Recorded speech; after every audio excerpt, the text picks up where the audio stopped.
Hi, and welcome to The Bright Balloon, a podcast where I'm sharing bright ideas for your balloon business.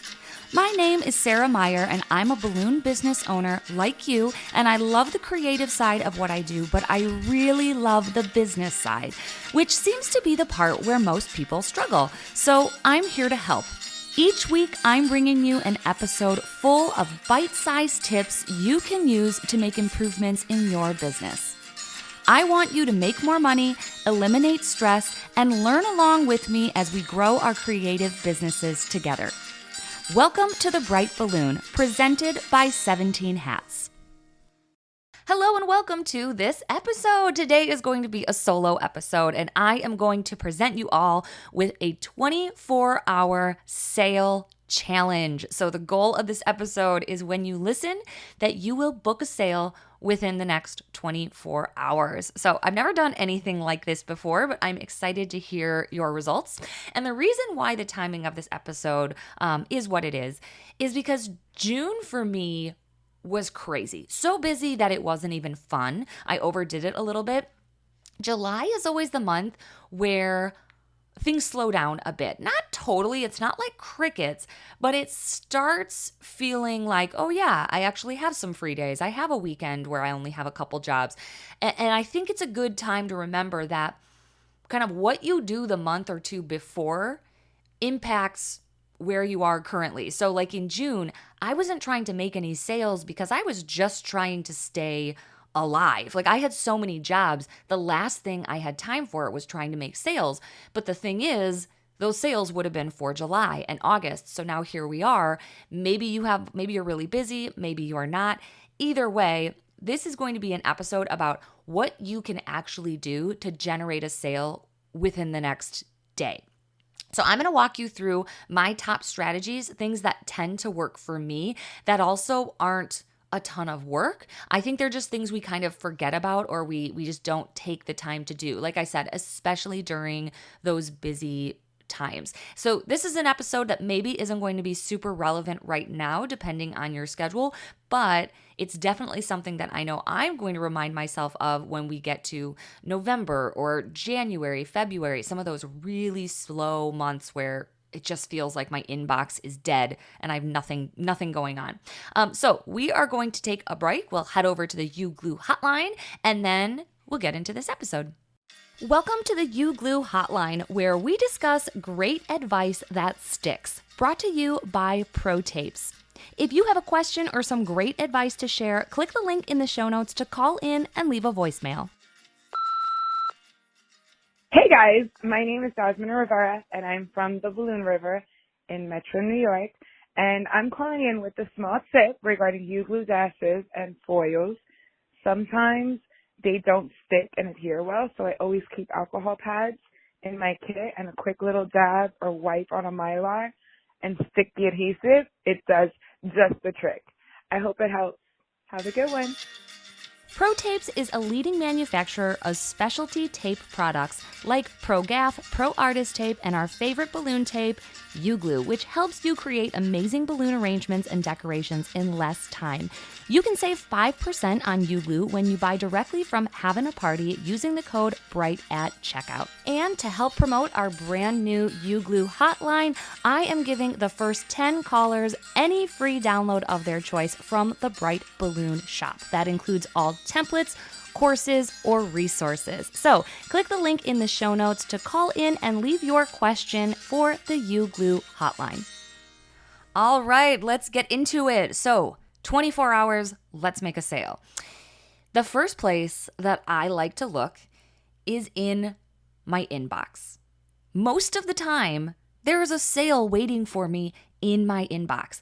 It's just a matter of me sending the invoice, following up, reminding them that their payment is due. So I think of 17 Hats, my CRM, I think of that and my inbox kind of like interchangeably because I do my email through Gmail, but it also syncs with 17 Hats. So I can also click into 17 Hats and see like, what are those jobs where I was chatting with someone and now they've stalled out? What happened to those?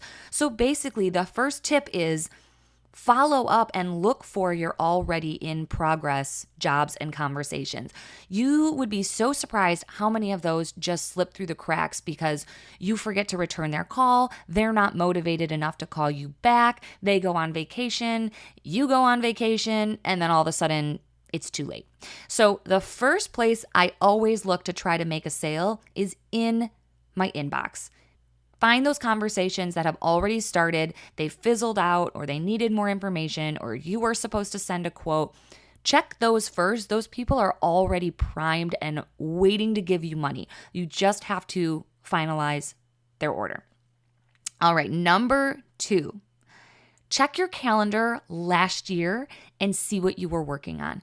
This is one of my favorite techniques for keeping steady jobs, and that is doing a calendar audit and just paying really close attention to what you were doing last year at this time. So you probably don't want to look at, what you were doing this coming weekend. Give yourself a little bit of runway. See what your jobs were, in the next 3 or 4 weeks, and then reach out to those people. So last year, I can look and say, oh yeah, I actually did that event at the country club that was annual, and I haven't heard from them. And actually, now that I say that, I remember that they had some turnover, that the person I was working with is no longer there. So this new guy probably doesn't know that I did the balloons for them. So let me reach out.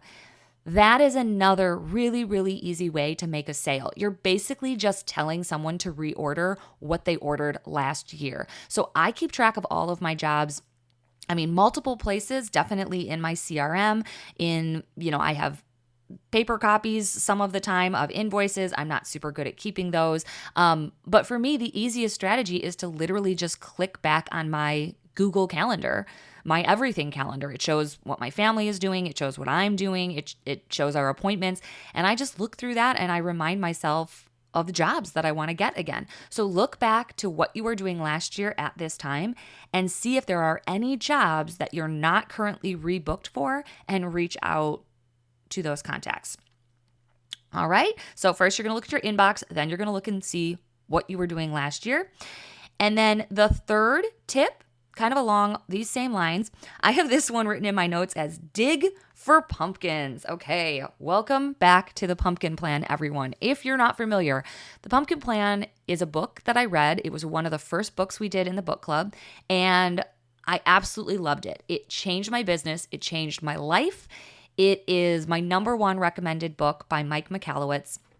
And the point of the Pumpkin Plan is that you don't want to spend your time tending to all the pumpkins in your field, right? Like, you are the vine, and the nutrients of your business flow equally to all of these pumpkins. So even if they're little pumpkins or rotten pumpkins or pumpkins that are ugly, right? Like, you don't like them, all of your energy is going to be evenly distributed to all of these pumpkins. So you actually have to trim the vine. You have to get rid of the rotten pumpkins and the little pumpkins so that your energy and your nutrients can flow to the big pumpkins. That's what's going to develop these big, giant, prize-winning pumpkins. And I love this analogy. The big pumpkins are your best clients. And if you're spending all your time answering emails to, little jobs and annoying people and following up with, people who aren't even fun to work with, you're neglecting your best clients, your big pumpkins, and you're actually keeping them from growing bigger. So if you cut the vine, if you get rid of all of that nonsense, all those little pumpkins, you can be focused on your big pumpkins and give them a better experience, better customer service, better attention, and they will feel like you work for them. And it's going to be a great relationship both ways. All of that to say, dig for big pumpkins. This is basically a cutesy way of saying mine for data. You have information at your fingertips, whether it's old emails, whether it's in your CRM, whether it's just on your calendar. Dig for some of that information and find those big pumpkins. So a good way to start is doing a search to see who paid you the most last year. If you have a client you just love working with them, that qualifies them as a big pumpkin. They're one of your favorites. Find those people and then reach out to them. Reach out to them and just say, hey, I was thinking about you. Let me know if you have any celebrations where you might need balloons this summer. Like, that doesn't need to feel icky or pushy. That can feel like an incredible service. I'm thinking I love to just rake service providers over the coals when it comes to renovating our house, because it's been awful. I have not worked with one contractor that's been good to work with. And in a perfect world, I'm thinking, how lovely would it be if I got an email from an electrician saying, hey, we're thinking of you. We know that we did a lot of work on your home last summer, but there was more to do. Would now be a good time for us to swing by and give you an estimate? I would drop to the floor and die and then hand them my checkbook and be like, yes, please, just do it. Because it would take one thing off my plate. And that one thing is calling them, scheduling appointments. I know it's going to be terrible. They're not going to show up when they say they are. Like, I've just had such a bad experience with contractors. Same thing with people who do gutters or people who do roofs or people who do our heating. Like, it was always me chasing them. If they had reached out to me and been like, not only do I remember who you are, I know the house you live in and I'm kind of aware of the work that you need done. Is that something I can take care of for you? I would be like blown away. That would just never happen in the home repair world, but it can happen in the balloon world. So if you feel like that's too salesy and too pushy, I promise you it's not. Especially think about if you are really, really on top of your game and you could reach out to one of your favorite clients and say, hey, I remember it was your daughter's birthday last July and we did a beautiful arrangement. Is that something that you'd like us to provide again this year? I mean, holy cow, how incredible would that be? Like, A, yes, it's my daughter's birthday and I forgot. B, you're telling me you have a solution and all I have to do is give you money? Yes, let me do that right now. So that is the idea of digging for pumpkins. Look for your best clients, the ones that you love working with and they love working with you, and reach out to them. It doesn't have to be for a specific event. It can just be whatever's coming up. Like one of my favorite clients is at a country club and she's in charge of throwing the parties. And I don't know when those parties actually are. I just know that sometimes they have them and sometimes they have balloons. And now would be a good time for me to reach out and just say, if you have any summer parties that need balloons, let me know. I'd love to get you on my calendar. So go to your best clients and just see if they have any opportunities for you. If this pumpkin stuff is interesting for you, I also just want to put a very early announcement in here that I am currently going through a certification program. So in September, I am going to launch something. I'm not sure what yet, but it's probably going to look like a strategy boot camp for pumpkin planning your business. The Glow Retreat is coming up at the end of August, and that is already full. But that is going to be kind of my first opportunity to really do this pumpkin plan strategy stuff that is just so cool and so, I guess, life-giving is the way that I would call it. Like, it makes your business go from feeling like it's sucking the life out of you to feeling like you're in control and having fun again. So that is something I'm very passionate about continuing to teach and help people with. So all that to say, if any of this is interesting to you, just make sure that you're on the Bright Balloon email list. That way you'll get notified when whatever I'm going to launches. But it's probably going to be like a 1 week boot camp type of deal so we can all pumpkin plan our businesses together. All right, let's take a quick break and then I have some more tips on how you can close a sale in the next 24 hours. Hey friends, the next time you need to order supplies for your professional balloon business, head over to Havin' a Party Wholesale. They carry all of the brands that we love and need to run our profitable balloon businesses, and they are family owned and operated, and they know the business inside and out. They've even offered listeners of the podcast a 5% off coupon code when you use the code BRIGHT at checkout. So next time you need to order, head over to havinaparty.com. All right, welcome back. Let's keep on going. So what else can you do? You've looked at your calendar, you've closed any sales that are waiting in your inbox, you've reached out to your best clients, your biggest pumpkins, right? What else can you do? No one's biting and you need to make your sale. I would send out a newsletter. So I love email marketing. I feel like I make a sale every time I send out a newsletter. It doesn't have to be fancy. I used to use MailChimp and now I've switched over to Flowdesk, which I'm actually really happy with. So if you receive emails from this podcast, that is on Flowdesk. So if you want to see like what it looks like, it's the same as MailChimp. It's like drag and drop, and you can just pop little content blocks in there. The templates are really modern and beautiful, but I actually find them a bit more difficult to modify than in MailChimp. The problem with MailChimp is when you get up to 2,000 email addresses, you have to pay, which is fine, but you have to pay a lot. So it goes from like $0 to like $85 a month, which is insane. Like that's a lot. So instead, I opted to take my business over to Flowdesk. That's Flodesk. And you still have to pay for that, but it's unlimited. So I think I don't pay very much. I can't remember off the top of my head. Here is a quick tip though. I basically did a free trial and then I canceled. And then when I tried to cancel, it offered me a 50% off coupon. So then I bought it. So that's a quick tip. So if you want to pay for Flowdesk, pretend to cancel and then they'll send you a 50% off coupon for your first year, which makes it super affordable. The thing I like about Flowdesk is it doesn't put any limits on me. It doesn't say like once you get to X number of subscribers, then you have to pay a lot more, or like you can only send this many emails a month and then you have to pay more. The price is the price and you get unlimited everything. So I just like that. That's just like how my brain works. I don't like that limitation. I knew I was creeping up to that point in MailChimp, and it was almost like encouraging me not to add people onto my email list, which is not the attitude that I want. I don't want those limits. So I switched over to Flowdesk. All of that to say, send out an email, send out a newsletter campaign, and it doesn't have to be fancy. I think the more personal, the better. Those are the only newsletters I want to read. I don't want to open a newsletter and see, promotion. I want to open it for the piece of content that I want. So like I know a lot of you open the podcast email every single week because you're looking for the link for the newest episode. Like that's it. And that's fine. Or like some little announcements. I never open the emails from like, I don't know, Microsoft. Like I don't care, but I do open the emails from a local bakery in town because I want to know what's going on. They have specials, they have events. Sometimes they put little blurbs in there about their family. I really like those type of newsletters. That's very much how I structure my balloon newsletter.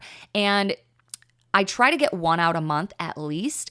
I always get responses. I can see who's reading it. I actually this is a conversation for another episode. I am going to record an episode, but I booked my biggest job ever from a newsletter. It could have been a coincidence, but I don't think it was. It was my newsletter that went out that said I went full-time in my business. And I got a response back from a very high-end event planner that I didn't even know was on my list. And he just said, "Welcome to the club. Buckle up. It's going to be crazy. Like working for yourself is really fun and really hard. Welcome to the full-timers club." And then that afternoon he called me and he was like, "Actually, hey, I have a really cool job that I want to chat with you about." So could it have been a coincidence? Sure. But it just seems like the timing, I at least reminded him that he meant to call me. So that email led to my biggest sale ever. More realistically, what happens is people respond and say, "Hey, I'm so glad you're doing well. Oh, hey, can I have a party poll for this event?" Oh, they see the grab and go thing and they click and they order a couple garlands, right? So like, it's just a reminder that I exist. So what do you put in an email address or in an email? I have a whole episode about it. Like I said, I like to keep mine very casual, very conversational. What's been working well for me is to highlight one thing that I want them to buy. This time of year, it's going to be grab and go garlands, right? I don't want to put more on my plate in terms of installs, but I want to make those sales. So I'm pushing grab and go garlands and I'm celebrating my my jobs that I've done. So I like to highlight my coolest jobs from the month and just show what I've been up to. So I did a big gender reveal for like an NBA player. I put that in there. I was published in a magazine. That was pretty cool. I put that in there. It's literally just me talking about what's going well in my business. In this next month's newsletter, I might talk about my new employee, Kate. So she's been inflating. She's going to start installing on her own. So I want people to kind of know that that's happening and they feel like they're part of my business. I don't want them to be confused when she shows up without me, right? So when in doubt, send a newsletter out. And it doesn't have to be fancy. You don't have to have graphics. You don't have to have anything. It could literally just be a little note saying what you're up to, that you have availability in your schedule, and for someone to reach out today if they have a summer celebration. So get that newsletter out and start building that email list. I know it sounds boring. I know half of you already stopped listening, But I swear, you guys, money, money, money is waiting in that email marketing newsletter.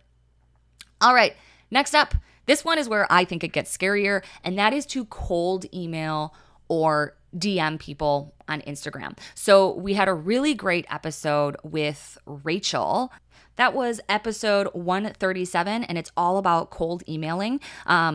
It's a really great episode. So go back and listen to that. But she explains how you can just send people messages on Instagram, follow up with an email, just kind of introduce yourself and start getting new leads that way. So that is a great tip, because if you don't have the people in your network, you have to go out and find them and bring them into your network.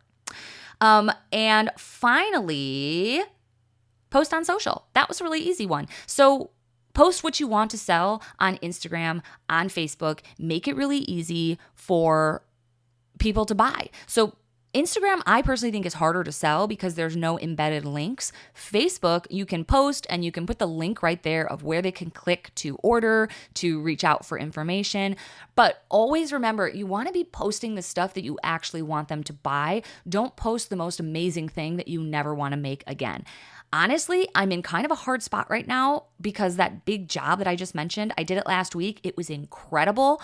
I never want to do it again. It wasn't even balloons, which was odd. I mean, it was these big inflatable silver orbs, which I do want to rent out and sell, but it was rigging, it was fringe, it was hanging things. It was a really hard job. So I'm trying to kind of think of a way to show that off without giving people ideas that I don't want to do anymore. So make sure you're showing off the stuff that you actually want to sell. Like I mentioned, a grab and go garland. That's a perfect summer option. And you could do just like a little gallery, just on Instagram, post like 8 pictures of grab and go garlands that have been hung by your clients so that people can see it and kind of flip through and see like, okay, if all these people hung a garland, so can I. I'm going to order one of these for our 4th of July celebration, like next week. Cool, let's do it. Or we have a family reunion. Let's get one of these for our tent, right? Like you're planting the idea for them. You're trying to tell them how they could use this, how easy it is. It could be a helium balloons. It could be whatever your easy option is. Post some of that and you might get a sale that way. Okay, we are going to take our final break, and then I have one final strategy, which is something I am getting more and more interested in doing. I'll tell you about it in just a second. Hi, this is Jeff from Balloon Suite by Asset Lab. We help balloon decor businesses bring in more sales and leads with a high-tech toolkit that includes your website, your domain, your advertising, your search engine optimization. Our plans start at $50 a month, and we'll even buy out your Wix or Squarespace or GoDaddy subscription to help you get onto a platform that's made for and optimized for your business in balloon decor. Check us out at balloonsuite.com. All right, last one here. And this is a strategy that is going to require a bit more work. And that is to do some cash and carry options. So again, we are trying to make fast sales here, right? We're trying to infuse our business with some cash. So we've talked about kind of the sales strategies, right? Like closing a sale that's already waiting for you in your inbox, see what you were doing last year and try to make the sale, reach out to your best clients, AKA your pumpkins, send out a newsletter, post on social media, start DMing or cold emailing people. All of those are like sales processes, right? Like you are trying to make a sale and then make the balloons, right? This is the opposite. The last strategy I have is a cash and carry option. So you flip it. You're going to make the thing and then try to sell it. So I think the best option would be a garland or a bouquet. My shop is full of crap I'm never going to use again. And I am on this big summer declutter kick. And I don't want to throw things away, but I have hundreds of foils that I'm never going to use, ever. And they're cute, but like, what am I going to do with one SpongeBob balloon? Well, maybe I can put him in a happy birthday bouquet with some latex balloons. If I don't sell it, I'm going to be out maybe $10 of helium, mostly because everything else is just kind of waste if I don't use it. So I'm really just spending the helium. I'm going to take a picture of that, either put it on social media, send it out in my email, however you're going to get it out to people to see. and I'm going to put a price on it so someone knows that they can come with that much money and pick it up today. I would probably do this on like a Thursday or Friday, like someone going into the weekend and they're like, oh my gosh, I'm going to just go get that. And when we have the balloons for our party, or a lot of the moms around me like don't necessarily need balloons for their events, but I think if they were readily available, they might just grab one, right? Like super, super convenient. They don't want to wait. They don't want to stand at the grocery store and like watch someone inflate their balloons. You have to make it so easy that they're willing to come to your house or your business, just grab it and go, right? It's cash and carry. It's quick. Nothing is custom. You're not changing the colors. It's already made. You're showing a picture of it, and that is what they're going to get. You could do these. Actually, I think we might, by the time this episode comes out, we might be past 4th of July. Oh no, it looks like, oh yeah, it will be yesterday. But in theory, this would have been a good idea for 4th of July. It might be a good idea for other holiday weekends, or maybe I'm in like a resort town. I could see just generic like bouquets with like sunshines and flowers and cutesy little things and big 16-inch balloons. Just throw some of those in there, make it look high end, but have like a $40 bouquet ready for cash and carry. Also, if anybody emails you and wants balloons and you can't offer them balloons, you could have that as an option too. Like, nope, but we have some cash and carry options. Here they are. Pick up this weekend only. So that is a really instant way to get some cash in your business. However, it's the riskiest because you're going to be using the materials before you secured the sale. So you might end up losing your helium cost or at least your labor. But if you're using old materials anyway, it's not really like you're losing the total value of those products, because if the other option is that they're going to go in the trash eventually, who cares, right? So you might as well try to turn them into money. All right, I hope that helps. So just a reminder, check your email box first. Is someone waiting for you to close the sale? Then check out what you were doing last year and start reaching out to those clients. Reach out to your best clients regardless of whether or not they had an event. So these are your big pumpkins, right? Just reach out, ask if they have anything that they need balloons for. Send out a newsletter, cold email or DM a couple companies. Don't forget to go back and listen to that episode from Rachel. Again, that was episode 137. She mentions very specific companies like dance companies. Reach out to them. She has good luck. Post on social media what you actually want to sell. And then the last option would be a cash and carry situation. So create a bouquet, create a garland, and then list that actual item for sale. So I would love to hear if anybody has success with any of these. If you close a sale from one of these options, please send me a message either on Instagram at The Bright Balloon or email me at thebrightballoon@gmail.com. A lot of times it's up to us. It really is crazy like how much we control in our business. Sometimes it feels like we're just striking out and nothing we do is making a difference. And then other times it feels like magic and you just get like 3 new sales because you posted something on Instagram. So you never know. I would try all of these techniques. Definitely start with the first chunk first, because those are the customers that already know, like, and trust you. So you're better off starting with them than you are trying to convert a bunch of strangers into sales. Start with the people who've already worked with you and then kind of move on to the cold calling and the cash and carry option. But please let me know if you make a sale. I am going to try to do this as well. And hopefully we can all have a very successful July and August and survive this fun and crazy summer. Thanks for listening. I will see you next week in another episode. Thanks for listening. As usual, I tried to keep it bright and light. Our presenting sponsor is 17 Hats, the CRM I use to cut the chaos and manage my entire balloon business. From the lead capture form on my website to workflows and email templates, invoicing and grab-and-go garland automated bookings, it's all powered by 17 Hats, the best customer relationship management system for balloon businesses. There's even a 50% off coupon code waiting for you in the show notes wherever you're listening. I'll see you next week in another episode.